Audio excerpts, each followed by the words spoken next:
жолына жаға жыртқызбай батырлықтың білген бағасын, алыстан қылыш асынып азат еткен байтақ даласын.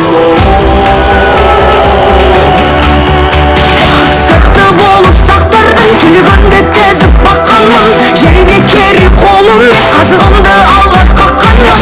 Бес ғасыр салып араға айланып атқан ақтаңмын. Нөмірі 60-шы жалпы білім беретін орта мектеп оқушылары бейбіт отанымызға, ұлт көшбасшысы Нұрсұлтан Назарбаевқа бақытты балалық шағымыз үшін, кемел келешек, жарқын болашағымыз үшін шын жүректен алғыс айтамыз!